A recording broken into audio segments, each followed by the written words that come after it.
पुस्तक को वर्षों के अनुभव, सैकड़ों के स्टडीज और अधिकारियों की रिपोर्ट्स के आधार पर किया गया है तैयार। साइबर अपराधों के विरुद्ध एडिशनल डीसीपी श्री राजेश दंडोतिया द्वारा रचित पुस्तक साइबर रक्षक लाएगी साइबर जन जागरूकता। दैनिक आगाज इंडिया 27 मई 2025 इंदौर शहर में साइबर अपराधों पर अंकुश लगाने तथा लोगों में साइबर अपराधों के प्रति जन जागरूकता लाने के लिए नगरीय पुलिस इंदौर द्वारा लगातार प्रयास किए जा रहे हैं।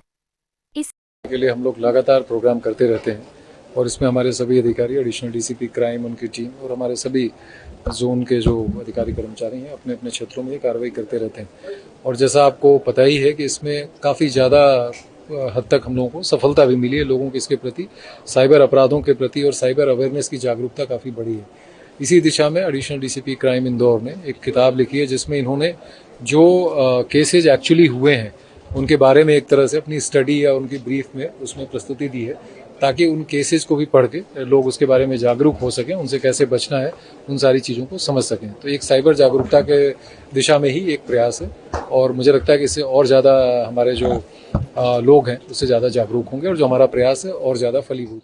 ये देखिए, ये साइबर रक्षक ये बुक को लिखा गया है जिसमें कि मैंने लगभग जो 1.5 साल में जितने भी जो यहाँ पर इंदौर की क्राइम ब्रांच में जो साइबर क्राइम हुए हैं उनमें जो ऐसे केसेज जिसमें कि जिससे जागरूकता ज़्यादा फैल सके उन सभी केसेज का मैंने डाला है। और सभी लगभग हर प्रकार के हेड्स को तैयार किया गया है, चाहे वो सेक्सटॉर्शन हो, चाहे डिजिटल अरेस्ट हो, चाहे फिर वो इन्वेस्टमेंट फ्रॉड हो या क्रिप्टो करेंसी में इन्वेस्टमेंट का मुद्दा हो।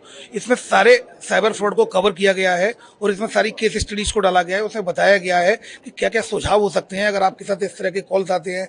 डिजिटल अरेस्ट का कॉल होता है या फिर सेक्सटॉर्शन का होता है या इन्वेस्टमेंट फ्रॉड का होता है या फिर ऑनलाइन शॉपिंग करते हैं हम और गूगल कस्टमर केयर से नंबर लेते हैं। तो इन सभी चीज़ों का इसमें समावेश किया गया है और इसका मुख्य उद्देश्य यही है कि इसके माध्यम से लगातार लोगों के बीच जागरूकता फैले। जैसा कि आपने बताया, लाइब्रेरी का हिस्सा भी बनाया जाएगा इसको। इसके अलावा इसको और जो मेन जो बुक स्टोर्स है वहाँ पर भी इनको दिया जाएगा।